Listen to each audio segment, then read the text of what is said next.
Thématique de questions. Est-ce qu'on travaille cela? Oui.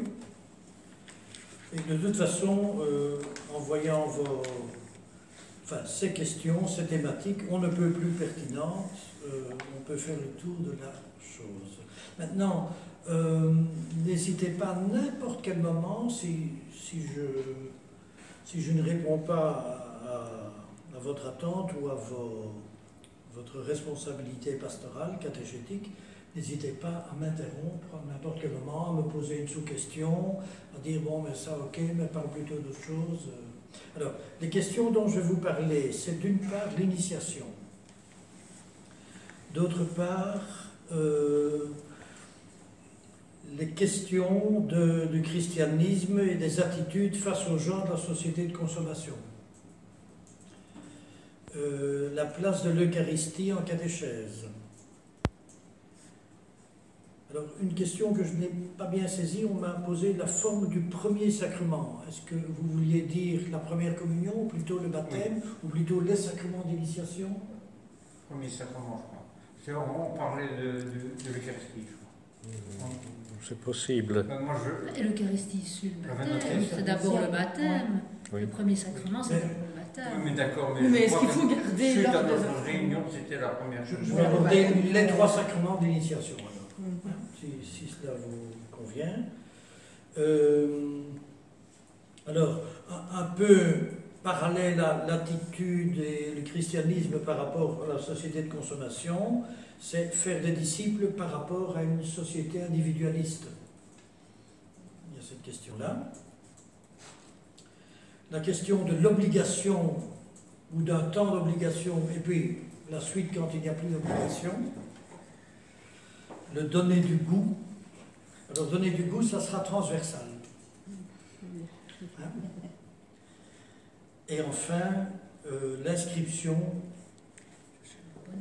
par les parents pour qui viennent inscrire des enfants, un peu cette problématique-là. Voilà, ça c'est le cahier de charge qu'on m'avait envoyé. Il y avait encore d'autres questions. Oui. Je ne le retrouve pas tout à fait dedans. Entre autres, si je me souviens bien, comment créer des catéchèses communautaires ou des cheminements, oui, ça j'avais prévu. Où il puisse y avoir à la fois une attention pour les commençants, pour ceux qui sont avancés et ceux qui cherchent un complément, un approfondissement. Voilà, c'est un peu le problème des différents niveaux par lesquels il faut rejoindre les gens. Parce que dans une catéchèse communautaire, on a cette difficulté. On essaye de rester simple et accessible à tout le monde, mais il y a le danger d'aplatir finalement la richesse de la foi. Absolument. Bien. Alors, toutes ces questions-là, je les ai évidemment longuement travaillées. Quand je dis longuement, c'est depuis une quarantaine d'années. Parce que, en soi, pour nous qui sommes des chercheurs en catéchèse, ça n'est pas nouveau du tout. Ce qu'on appelle globalement, d'ailleurs j'ai écrit un bouquin là-dessus, ce qu'on appelle globalement la catéchèse de cheminement, c'est une question que l'on travaille, entre autres, avec les collègues, exégètes, pédagogues, psychologues, sociologues des religions, etc., à Lumen Vitae, donc l'Institut supérieur de catéchèse, qui est maintenant à Namur, depuis une trentaine d'années. Et en plus, dans la ville de Bruxelles, où j'ai été pendant 20 ans responsable de la catéchèse, l'évêque à l'époque, c'était Paul Lano, qui était l'auxiliaire du cardinal Danels, qui vient de mourir il y a quelques semaines, pour Bruxelles, nous avait permis non seulement de penser des systèmes, mais de les appliquer. Et donc, dans une ville qui a 110 paroisses, il y avait une quarantaine de paroisses qui travaillaient ad experimentum, comme on dit en latin, donc de manière expérientielle, mais en vraie grandeur, avec les questions qui nous habitent maintenant et qui, pour terminer cette petite introduction historique, disons, qui a été repris à notre grand, pas tellement étonnement, mais à notre grande joie, on a rendu grâce beaucoup pour ça, qui a été repris de manière universelle dans un document que je n'ai pas porté ici, qui est normatif pour la catéchèse du monde entier, qui s'appelle le Directoire général de la catéchèse. Donc c'est un document romain, qui donne les grandes perspectives pour le XXIe siècle. Et donc, on avait très peur qu'un document romain allait orienter d'une manière tout différente. Non, c'est comme ça que les choses ont été... évidemment, Lumen Vitae avait la possibilité de faire savoir nos travaux. On publiait déjà beaucoup dans plusieurs langues, etc. Donc, bien, n'en disons pas plus. Et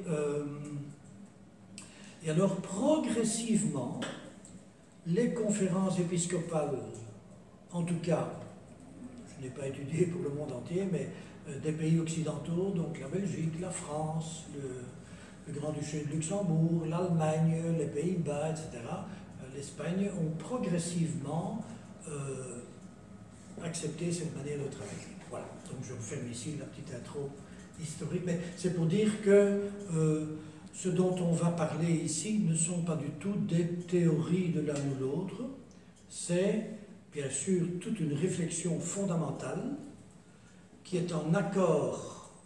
La preuve, c'est que les évêques de Belgique ont décidé d'aller dans ce sens, ce qui pose beaucoup de problèmes d'ailleurs. Enfin, je crois que c'est une des raisons pour lesquelles on est ici.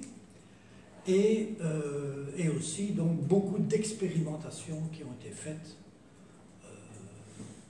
Entre autres, j'ai beaucoup travaillé avec Madame là-bas, une série de documents photographiques que je peux vous montrer sont ses œuvres. Donc sur le terrain, on prenait des photos. Je vous dirai pourquoi les photos sont très importantes. Bien. Voilà donc pour l'intro, pour situer le travail. Alors, en ce qui concerne la manière de passer au fond d'un système à un autre, c'est ce qu'on appelle, et moi en tant que... Parce que moi je suis pédagogue pastoral, donc c'est catéchète, pédagogue pastoral. Vous voyez que toute une série d'ouvrages, de réflexions et de pratiques prennent le mot transition. J'ai, au cours de mes responsabilités, de mes recherches, de ma vie pastorale et surtout du contact avec le terrain, j'ai vu que ça ne sert à rien de brusquer des gens. C'est normal qu'à un certain moment, l'autorité dise, tiens, il faudrait aller dans ce sens ou dans un autre, pour avoir un peu une unité de travail. Et que si des gens, ce qui est normal dans la société d'aujourd'hui, changent très fort de quartier, de ville, de village, 5-6 fois au cours de la vie, de l'enfance et de l'adolescence de ceux qu'ils viennent inscrire en catéchèse, c'est normal qu'il y ait un peu une unité, qui ne soit pas quelque part, et puis ailleurs, où c'est pas du tout la même chose, et puis un troisième lieu qui fait tout autrement, en disant que tous les autres sont des mauvais, enfin, des joyeusetés que tout le monde connaît. Donc, c'est vraiment intéressant de travailler à des transitions. Et des transitions à taille humaine, j'expliquerai lesquelles et comment, des transitions à taille humaine et à rythme humain. Par exemple, quand moi personnellement, dans la paroisse où j'étais pendant 26 ans dans une paroisse à Bruxelles,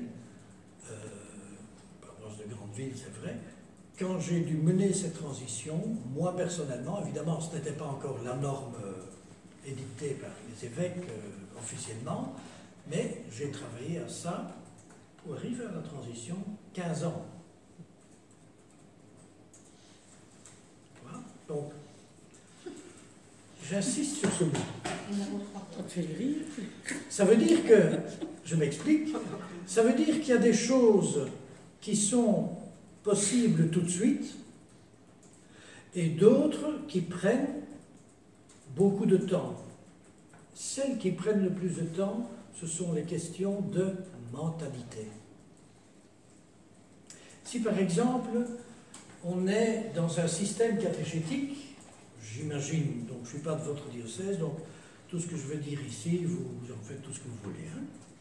Mais si par exemple, on est dans un système où la première communion était systématiquement proposée à des enfants du style première, deuxième primaire, et puis qu'on dit un jour, non, maintenant c'est plus tard, par exemple, mais tous ceux qui se sont engagés là-dedans depuis longtemps, tous ceux qui eux-mêmes étant enfants, et puis maintenant jeunes ou parents, n'ont connu que ça, et on vient tout changer. On vient tout changer. La suite de la phrase normale, ce serait au moins, il se demande pourquoi. Et les arguments pour éventuellement changer, y a-t-il un mieux? Donc pourquoi changer et est-ce vers un mieux? Si ceux qui demandent de changer ne savent pas dire quel est le projet qu'il y a là derrière, et si on s'aperçoit, soit sur le terrain, soit dans les documents, que ça ne va pas apporter un mieux ou que ça ne correspond à rien, évidemment, il y a ce qu'on appelle en sociologie des obstacles au changement. C'est du pensée client, ça c'est comme quand on vend, on argumente pourquoi cet article est bien et quel avantage il va procurer à la personne qui va le vendre. En pastoral, c'est la même chose. Pourquoi? Parce qu'il s'agit de personnes, d'habitudes, de traditions, de communautés, de mentalité. Alors, qu'est-ce qui conduit aujourd'hui à proposer une transition vers un âge un peu plus avancé? Pas le fait de changer parce qu'il faut changer. C'est que, alors c'est à vous de vérifier si c'est le cas chez vous, parce que la plupart des enfants qui vivaient et qui entraient, qui étaient initiés au christianisme il y a quelques années, quelques dizaines d'années, hein, on vient de là, étaient dans une société à culture chrétienne. Ils étaient déjà rentrés 1000 fois plus tôt qu'une, même s'ils n'allaient pas à la messe tous les dimanches, ils étaient déjà rentrés dans une église. Quand on disait le mot prêtre, pas diacre bien entendu, mais quand on disait le mot prêtre, ils savaient de quoi il s'agissait. Quand ils voyaient une croix, Jésus, une dame qui tenait un bébé dans les bras, en gros, qui croyait ou pas, c'était Marie, enfin, etc., etc. Ce qui se passe autour d'une table, ça s'appelait la messe. Tout ça était culturellement, donc vous voyez, ça n'indique pas la foi ou la pratique. Hein. Culturellement, c'était connu. Bon. Maintenant, nous sommes sociologiquement dans la deuxième génération où cette éducation culturelle, baignant dans une société dite chrétienne, n'a plus dans la plupart des familles, 8 sur 10 à peu près, été pratiquée. La deuxième génération, ça veut dire les grands-parents actuels, la plupart, n'ont plus dans les années, à partir des années 60, 70, du siècle précédent, parce que maintenant on est déjà 20 ans dans le 21e, donc dans le siècle précédent, à partir des années 60, 70, 80, 90, n'ont plus pu, voulu, ça dépend de chacun, dire à leurs enfants, ni les emmener régulièrement dans cette mouvance culturelle. Ces enfants qui sont maintenant des adultes. Alors là, je vais vous révéler quelque chose de très intéressant pour nous. Ces enfants qui sont maintenant des adultes, eh bien, ils sont beaucoup moins contre. Alors, c'est vrai que depuis quelques années, il y a le problème de la pédophilie dans l'Église. Il y a un énorme problème contre l'Église, contre le christianisme, ne plus faire confiance à, etc. C'est assez nouveau, ça, dans la mentalité sociologique globale. Et en même temps, heureusement que c'est sorti pour que on puisse un peu balayer ces horreurs intégrales. Mais, donc, ceux qui sont maintenant parents d'enfants et d'adolescents, ne l'ayant pas eu, ou ayant même eu des parents qui rejetaient, on ne vend plus, hein, puisque eux avaient été obligés d'y aller.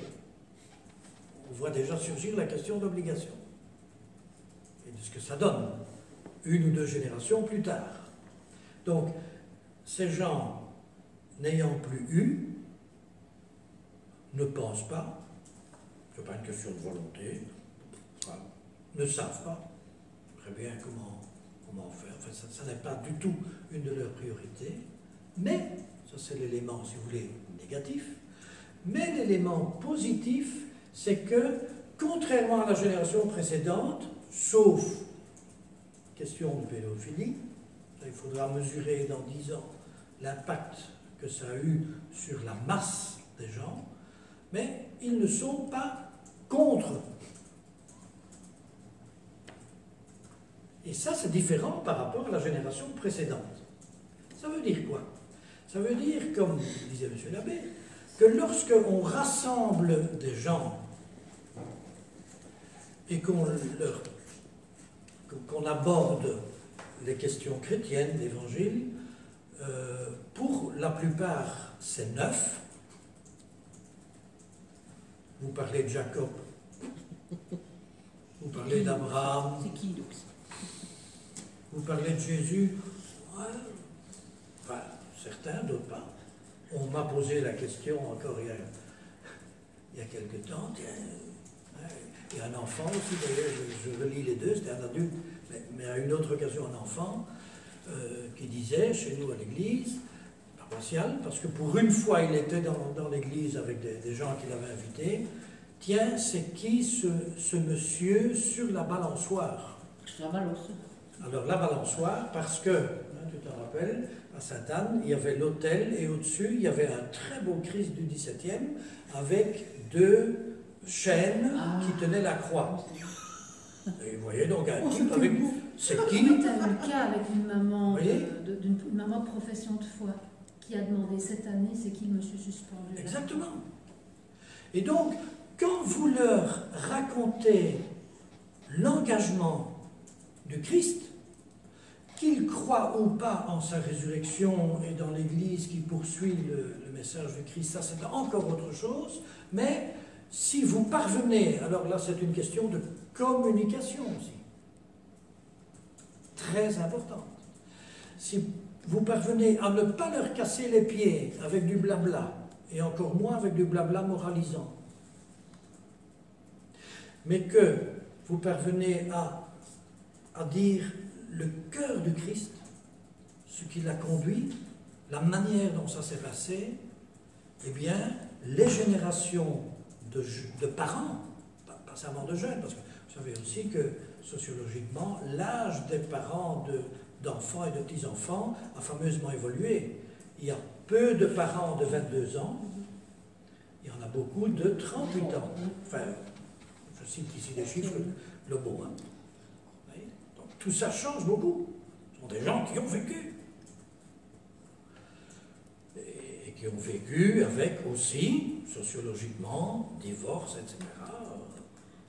Ces parents-là ne sont pas contre, on en parlait juste ici un peu avant, ils amènent leurs enfants, ils ne veulent pas mettre les pieds, ah non, moi je ne pense pas, ah non, donc il y a quand même une sorte de blocage. Oui, de blocage, mais ce n'est pas un blocage agressif contre quelque chose qu'on leur a obligé de faire, en gros, hein, et qu'ils ne veulent plus.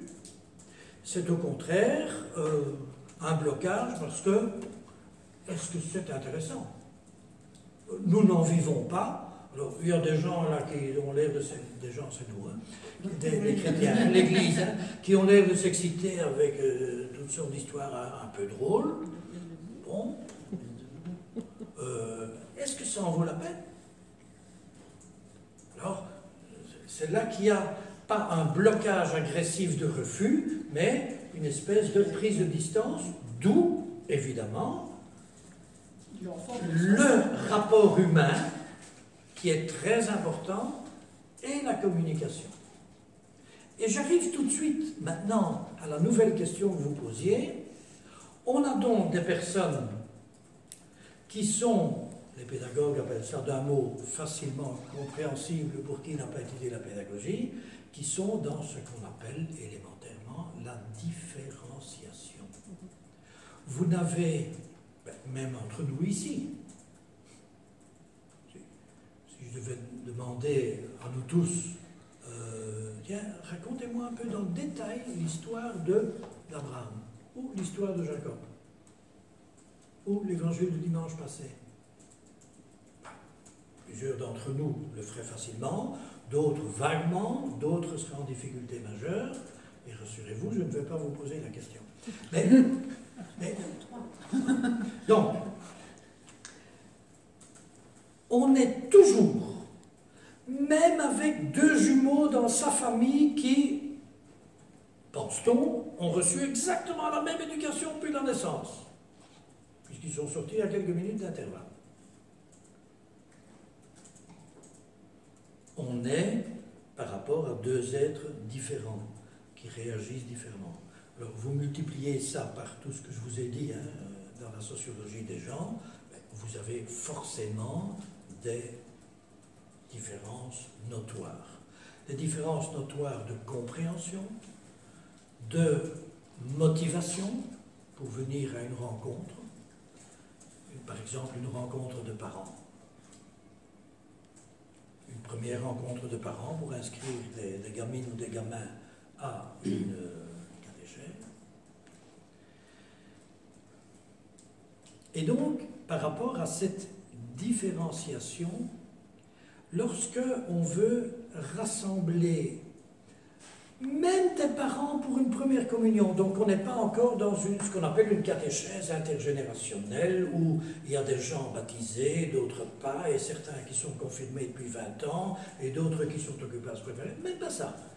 Je prends l'exemple le plus classique au fond, avant les transitions, où on a une réunion de parents. Vous êtes en face d'une différenciation énorme. Alors là, je vais vous raconter quelque chose. Pour montrer comment la pédagogie pastorale en catéchèse essaie de travailler cela.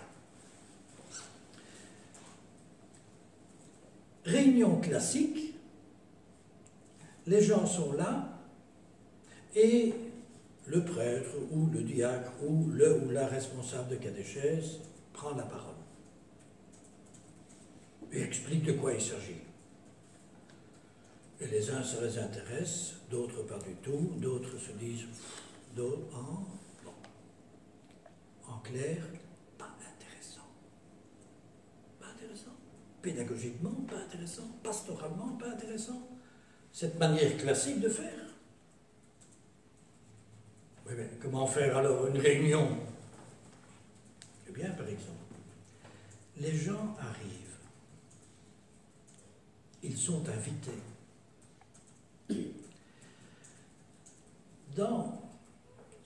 J'aime pas utiliser des mots qui risquent justement d'être peu ou mal compris et de faire des clichés.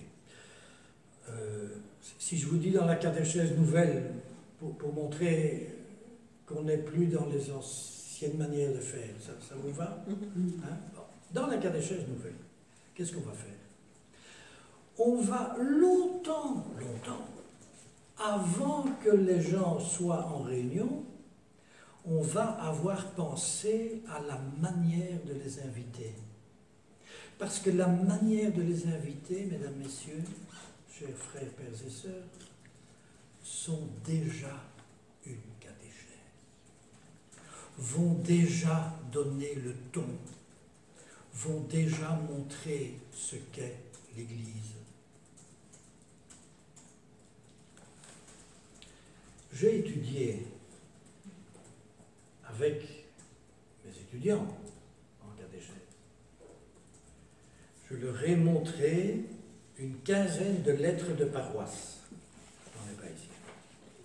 Ou bien sûr, par déontologie, on a enlevé, hein, ça c'est telle paroisse. Autrement, il y a des bons et des mauvais. Non, non. Chacun fait ce qu'il peut. C'était ahurissant. Je vous en dis de mémoire une. Chers parents, virgule, la réunion pour inscrire vos enfants à la première communion sera telle date, telle heure. Il n'y a pas moyen de faire beaucoup autrement. Si, quand même, je vous le dis. Mais je vous lis la lettre. On fait ça. C'est ce qu'elle dit. Tout le monde fait ça. Tout le monde fait ça. Non, on ne fait pas ça, mais c'est ce qu'elle dit. Cependant, je vous lis la suite. Cependant, si votre enfant n'habite pas sur le territoire de la paroisse, en clair, je résume, mais c'est ce que les gens lisent, allez voir ailleurs. On n'en veut pas. Oui, mais, disent les gens, si on parle avec eux, donc si vous retenez quelque chose, parlez avec les gens de ce qui les préoccupe, de leur motivation. Faites comme la pédagogie de Jésus. Quand il y en avait deux, après la mort et la résurrection, qui tournaient le dos à Jérusalem, qui tournaient le dos au Christ ressuscité, qui tournaient le dos à la première communauté rassemblée, c'est vrai qu'ils avaient peur et qu'ils étaient enfermés dans une maison, ce n'était pas très réjouissant comme première communauté, et qui rentrent chez eux déçus, dit Saint Luc au chapitre 24, parce que vous pouvez retrouver les traces de ça. Quelle est la pédagogie de Jésus? Ce n'est pas de dire, venez à la réunion, moi je vais vous expliquer comment ça marche ici. Non, non, non. C'est lui-même, dit Saint Luc, chapitre 24 à partir du verset 13. C'est lui-même d'être sur le chemin des gens, là où ils sont pour l'instant, donc lui-même de tourner le dos, de marcher avec eux et de leur demander. Vous lisez, hein, c'est le texte de Dabaïus. Et de leur demander. De quoi parlez-vous? Tiens, qu'est-ce qui vous habite? Tiens, vous avez l'air déconfit. Ah bon? Pourquoi? Et le ah bon, pourquoi? C'est pas pour dire après, dans le petit naïf. Non, non. C'est pour entendre les gens. C'est pour, alors on dirait en théologie, pour ouvrir la parole.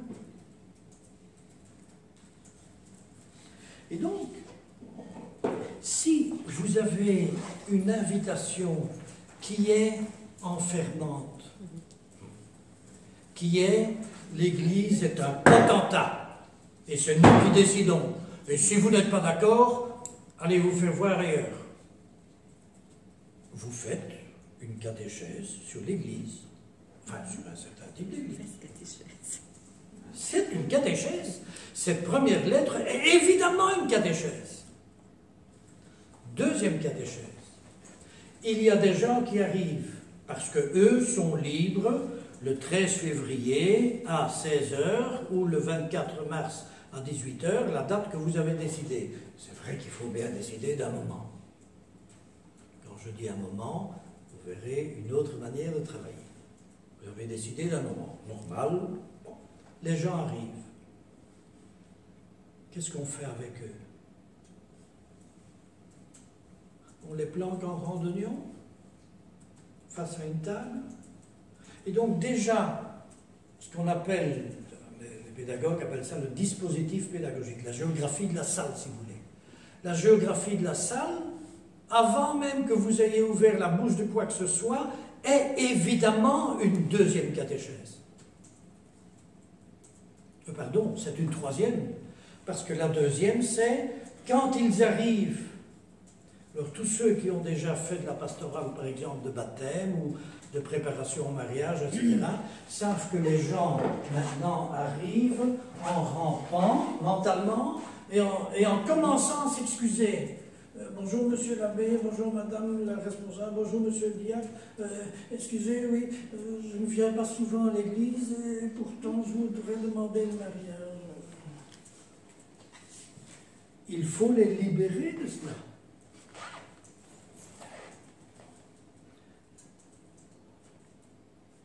Il faut ouvrir les bras. Il faut dire bienvenue. Et montrer un bienvenu avec quoi? Eh bien, avec des artifices catéchétiques qui s'appellent un jus d'orange, un biscuit, une poignée de main. J'avais compris un whisky. Un whisky, j'avais compris. Moi, quand je fais ma première journée, j'en mets du jus d'orange. Une disposition. C'est connu depuis la psychologie des années 30, tous ces trucs-là. Une disposition circulaire. Ça, on fait quand même. Oui, on fait ça. Mais, bon, bien sûr, vous avez eu la gentillesse de me préparer une table. Il y en a pour tout le monde. Moi, ça fait au moins 10 minutes que je pense à vous, parce que je suis formatrice et je sais bien qu'on est toujours à côté de vous. Et alors là, je vous dis à vous. J'ai la bougeotte. Madame, ceci est une catéchèse. Je profite. Mais enfin, vous voyez, alors, faites ce qui est possible. Si ce que je suis occupé à vous dire,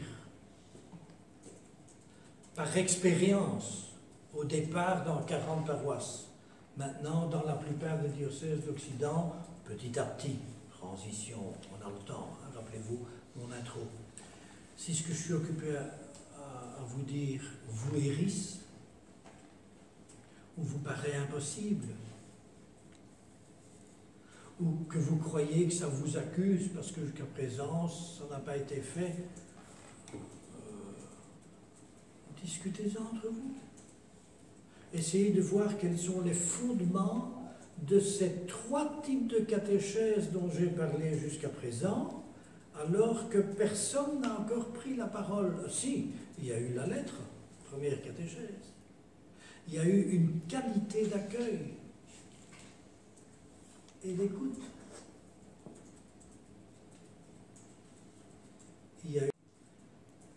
Les gens sont très étonnés quand ils viennent d'une église hiérarchique statique uniquement. Je ne dis pas qu'il ne faut pas de hiérarchie, qu'il ne faut pas d'organisation, à une catéchèse, une église accueillante. Ils sont occupés à être initiés. Quand vous allez leur parler du Christ et de sa bienveillance, du Seigneur et de son pardon, ou comme moi tout à l'heure avec une petite allusion à Emmaüs de l'Évangile,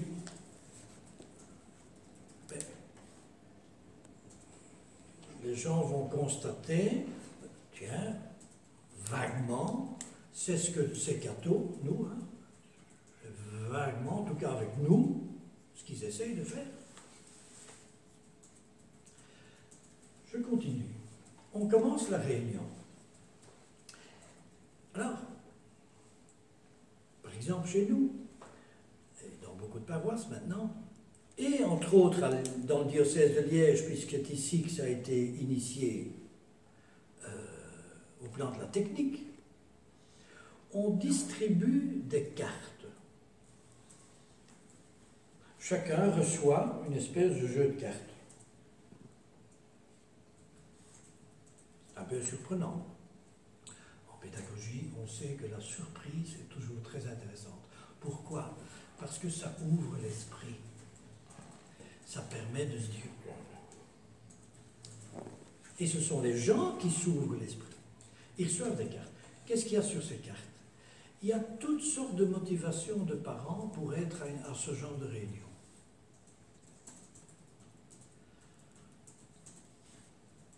Ce que, en catéchèse classique, on pensait être les bonnes et les mauvaises. Par exemple, bonne, j'aimerais que mon enfant apprenne à prier. Ben oui, bien, chouette. Si c'est vraiment ça qui te conduit à amener ton enfant, chouette. Mauvaise, c'est pour les cadeaux.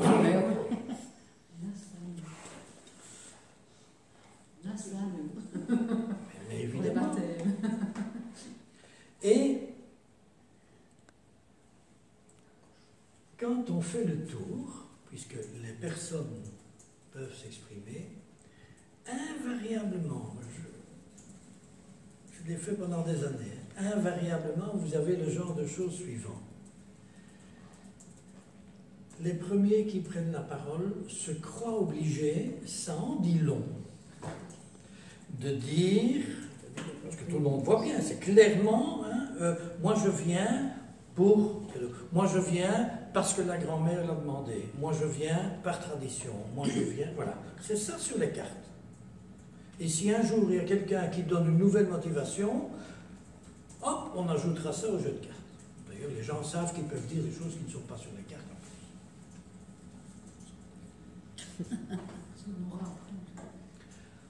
Et donc les premiers disent des trucs pontifiants, et c'est peut-être vrai.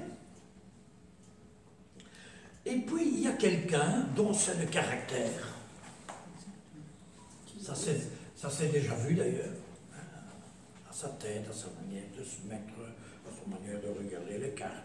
Il y en a un ou une qui dit « Eh bien, moi je ne suis pas du tout venu pour ça, tous les autres. » Et curieusement, on ne le regarde pas tellement, on regarde celui qui dirige la réunion. Comment est-ce qu'il va réagir?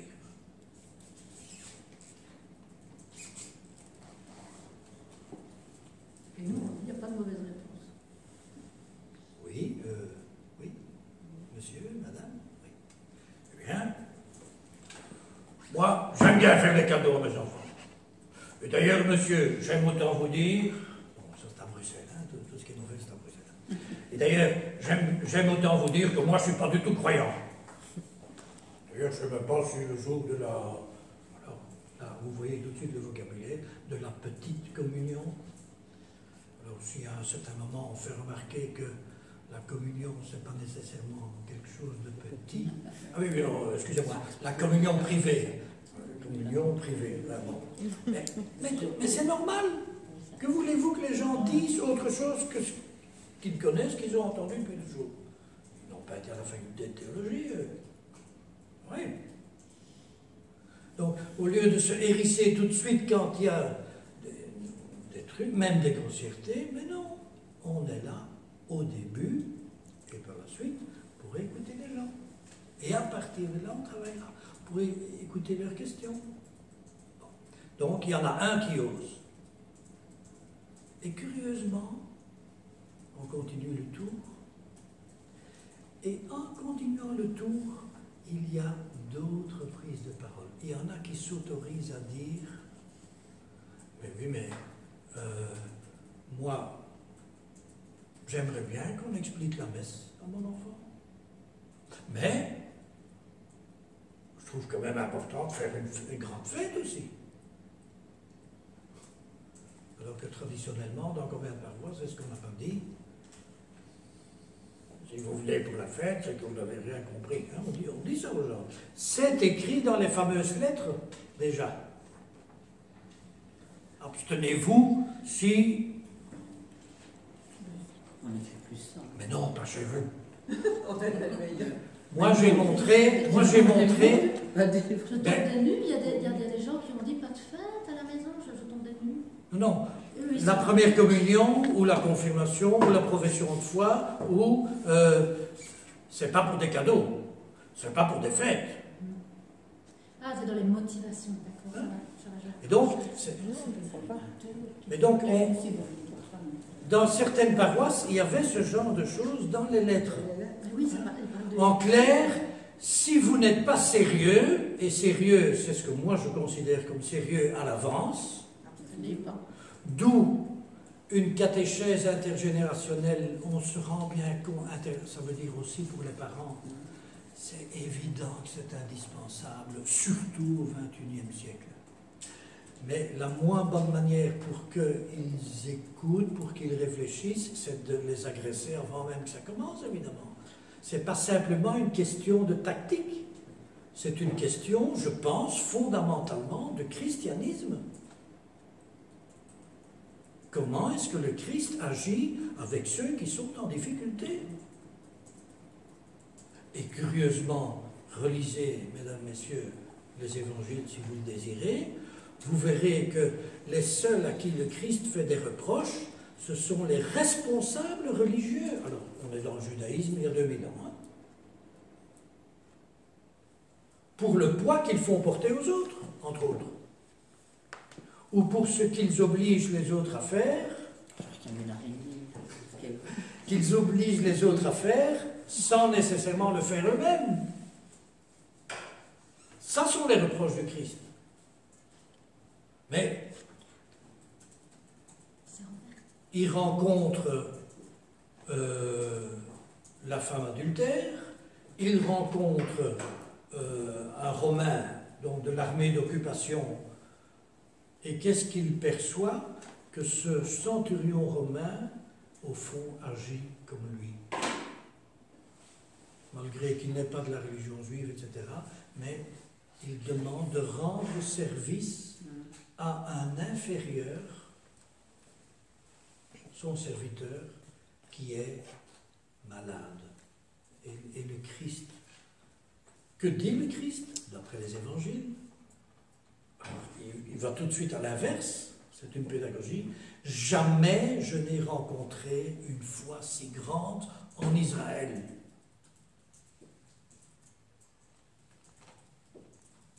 Et qu'est-ce qu'on dit de ce centurion après? Rien du tout. Il y en a un dont on parle un peu après, parmi les rencontres en dehors des disciples de la communauté chrétienne, c'est Zachée. On dit, sa rencontre avec le Christ a fait que lui-même, un jour, a décidé, on met tout ça en un récit, il décide de donner 4 fois plus, qui est quand même pas mal, à celui à qui il aurait fait du tort.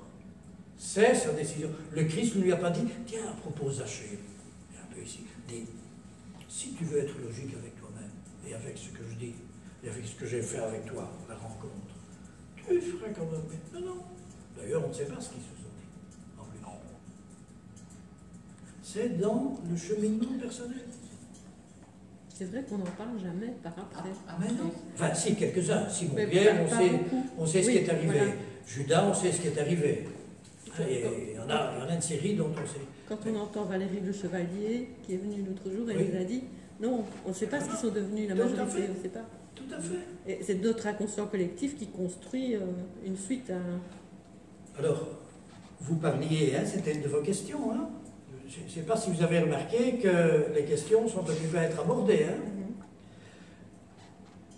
La suite, eh bien la suite, ça appartient aux gens.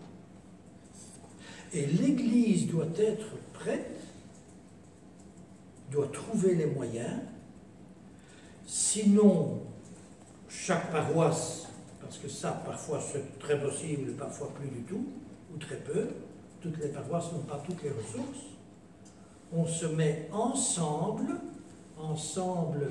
en grec, l'assemblée c'est le mot ecclésia, en église, pour que si moi personnellement je suis totalement incapable d'accompagner des adolescents ou de répondre à des parents qui sont non-croyants alors qu'ils viennent avec leurs gamins pour des baptêmes ou des premières communions, mais eux sont non-croyants, et moi personnellement je ne sais pas gérer ça.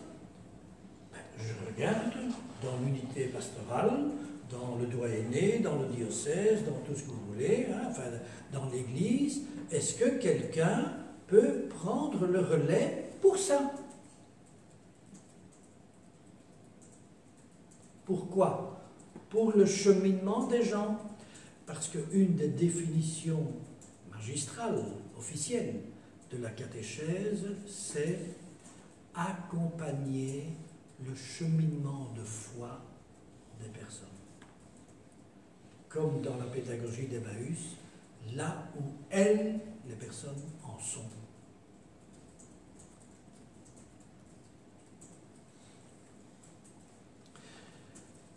On voit déjà que ce qu'on va dire aux petits-enfants qui ne connaissent rien, au XXIe siècle, ça correspond à beaucoup d'adultes qui n'y connaissent rien. Alors bien sûr, il y a une question de communication. Donc je vais vous donner 2-3 techniques de communication catéchétique qui permettent en même temps de travailler avec des enfants et des adultes. Première technique de communication, le récit. Et curieusement, je vois que c'est largement, il n'y a pas que ça dans la Bible, mais il y a énormément de récits. Je reviens d'une retraite que j'ai animée à la demande d'une paroisse où ils avaient demandé qu'on travaille Jacob. C'est pour ça que le mot Jacob venait tout à l'heure à mon esprit. Bon. J'en prépare une autre pour une fraternité de Lille qui a demandé qu'on balaye tout le livre, c'est le plus court de la Bible, donc ça ira. En 5 jours, on va travailler le livre de Jonas, l'Ancien Testament. Bien. Enfin, dans les 2 cas, c'est l'Ancien Testament. Je me suis aperçu que quand j'ai raconté à l'aide d'une bande dessinée géante, donc des dessins que tout le monde pouvait voir, ou de projections, j'avais d'ailleurs prévu une projection, mais vu mon retard coupable, enfin, je n'y suis pour rien en plus, mais je vous en prie encore de m'en excuser, je n'ai pas perdu du temps à mettre le projecteur. Quand je raconte, je m'aperçois à chaque fois, que ce soit en paroisse, en retraite, en réunion, que les gens, petits et grands, quand je lis, quand je donne des préceptes moraux, il faut, quand je raconte, y compris des trucs difficiles de la Bible, à moi d'un peu, évidemment, si je prends sur moi de raconter la Bible, à moi de voir où il y a des nœuds dans le texte, où il y aurait peut-être une petite explication à donner, qui ne se trouve pas dans le texte, mais que les spécialistes, les exégètes disent attention, ça veut dire ça. Donc je raconte, première technique, ça fonctionne pour tout le monde. Et s'il y a quelque chose qui a échappé parce que ça dépassait l'entendement de quelqu'un qui écoutait, par son âge, ou par son handicap, ou par son degré d'études, ou par sa culture, ça ne fait rien. Il ne faut pas attendre, c'est un autre effet de la différenciation dont je vous parlais, et dont je suis occupé à vous parler, il ne faut pas attendre que tout le monde réagisse de la même manière à tout ce qui est fait et dit. D'abord, c'est impossible, et puis c'est pas ça qui est attendu. Ce qui est attendu, c'est de nourrir. La catéchèse doit être nutritive. C'est une question de communion. Mais ça veut dire quoi? Ça veut dire que si je vois des gens qui rentrent dans un restaurant, si c'est un restaurant italien, on ne donne pas n'importe quelle nourriture. En tout cas, pas la même chose que le chinois, ou pas la même chose que le gastronomique 3 étoiles. On sait un peu à l'avance, et si on ne sait pas, on peut voir la carte. Tiens, hein, oui, ça m'intéresse ou pas. Si j'y vais, je peux aller pour découvrir, ce qui est le cas de beaucoup de gens en catéchèse. Ils viennent pour découvrir. Bien. Je leur donne quelque chose de compatible avec le menu annoncé. le menu annoncé, c'est principalement découvrir, puisqu'on est des chrétiens, ça vient de Christ, un chrétien, en ancien français, c'est découvrir le Christ, l'âme du Christ, le cœur du Christ, la bienveillance du Christ. Alors, je vous ai déjà dit toutes les catéchèses qui n'étaient pas des catéchèses verbales, c'était accueillir, etc. Je vous ai dit des catéchèses où les gens peuvent s'exprimer, entre autres avec les cartes, où il n'y a plus de tabou, il n'y a pas de bonne et de mauvaise réponse. Si moi je viens pour ceci, je viens pour ceci. Mais j'entends que d'autres viennent pour autre chose à laquelle je n'avais pas du tout pensé. Moi qui suis un croyant, j'entends des gens qui disent « J'aimerais que dans la catéchèse, on apprenne à mon enfant à prier. » De quoi est-ce qu'il parle celui-là? Ce papa qui a mon âge. Et le papa qui dit, parce que pour lui c'était vrai, parce qu'il y a des gens qui ont commencé avec des trucs pontifiants, et puis quand ils entendent d'autres qui disent des choses, ils disent « Ah oui, mais moi aussi. » Donc vous ne devez pas faire le tour, et puis c'est fini. Vous devez faire le tour, et puis on aimerait ajouter quelque chose? Est-ce que ce que d'autres ont dit vous ont fait penser à quelque chose? Donc, une deuxième technique, c'est une technique de question pour ouvrir la parole. Vous devez... Merci. Donc, cette technique avec les cartes montre que ce qui est important, c'est la parole des gens et la parole en vérité. Pas qu'on dit attention, chez nous, il n'y a que la vérité. Non, c'est pas du tout moralisant. C'est la technique de ces cartes-là. Hein, vous vous rappelez, hein, les cartes avec toutes sortes de motivations, qui fait que dans l'Église, les personnes peuvent être autorisées à dire ce qui est vrai pour eux. Et qui ne se font pas ramasser comme des gamins. Parce qu'il n'y a rien de pire d'être infantilisé. Surtout quand on a dit vrai et que c'est malvenu par des gens bien pensants. Vous sentez que tout ce qui est dit et fait est catéchétique. Est-ce que je parviens à vous transmettre cela? C'est vraiment essentiel. Tout ce qui est dit et fait a une portée catéchétique. C'est ce que les pédagogues appellent des effets catéchétiques. Des effets catéchétiques. Il faut penser à ça. On a beau faire des beaux discours sur l'Église, si ce qu'on fait avec les gens est l'inverse, c'est ça qu'ils vont retenir. Et on a bien vu ce que ça donne, chez nous en Occident, ils vont retenir ça de génération en génération.